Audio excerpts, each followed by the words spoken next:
এটা আমি কইলা পর দিন আমরা সেক্রেটারি বুঝেন কে কোন লোক বুঝুন কি দিতে সবগুলো থাকবো পাঁচটা মানে নো সিরিয়ালটা চেক করব আমরা কি থাকবো লেআউট কমান্ডার আছে यस হ্যাঁ 3 নাম্বার হাইলাইট কত ডব্লিউ স্পিকার আইবা না বাকিটা স্টেশনে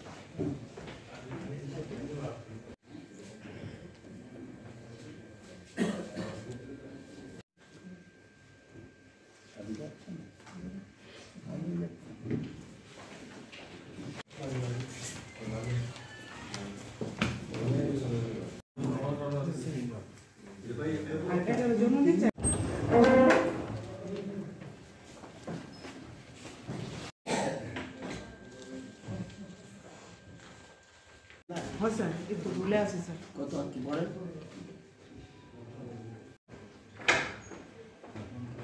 वन का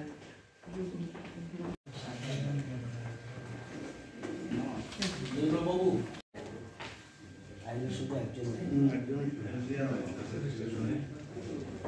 काम को तो जमा আজকে বিএসসি রিপোর্টে বিএসসি মিটিংয়ে আমাদের প্রথমেই আমরা শোক জ্ঞাপন করেছি আমাদের রাজ্যের জননেতা প্রাক্তন মন্ত্রী বর্তমান বিধায়ক সুরজিৎ দত্তের প্রয়াণে আমরা শোক ব্যক্ত করেছি এবং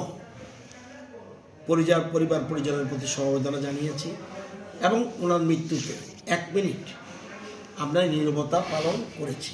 তারপরে বিএসসির মিটিং শুরু হয়। বিএসসি মিটিংয়ে আমরা যদিও এবার বিষয়টা গভর্নর ভাষণ দিয়ে শুরু হবে,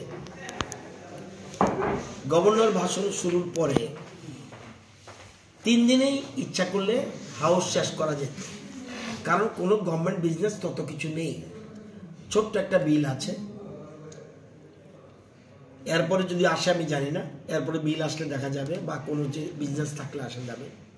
3 দিনে শেষ করা যেত, কিন্তু এখানে অধ্যক্ষ মহোদয় এবং বিএসসি মিটিংয়ে যে 3 দিনে শেষ করতে পারলেও ওয়ার্কিং ডে 5 অর্থাৎ শুক্রবার থেকে হাউস শুরু হবে, বৃহস্পতিবারে গিয়ে শেষ হবে।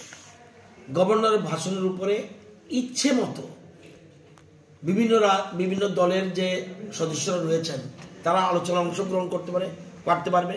এবার অ্যাম্পল স্কোপ রয়েছে, তো আমরা বৃহস্পতিবার পর্যন্ত দেখা যায় বেশিরভাগ সময়ই বৃহস্পতিবারটা বাদ পড়ে যায়, সেই জন্য বৃহস্পতিবার পর্যন্ত আমরা রেখেছি। 3 দিনই অনেকে রাজি ছিল, কিন্তু দেখা গেল পরবর্তী সময় সবার কথা চিন্তা করে, অপোজিশন দলের কথা চিন্তা করে, কংগ্রেস বিধায়কদের কথা চিন্তা করে, আর তীব্রামতা দলের সদস্যদের কথা চিন্তা করে, সিপিএম পার্টির কথা চিন্তা করে এবং আমাদের দলের কথা চিন্তা করে আমরা 5 দিনের বিধানসভা অধিবেশন হবে, ওয়ার্কিং ডে, অর্থাৎ শুক্রবার থেকে শুরু হবে, বৃহস্পতিবারে গিয়ে শেষ হবে। এটা নিয়ে আলোচনা হয়েছে।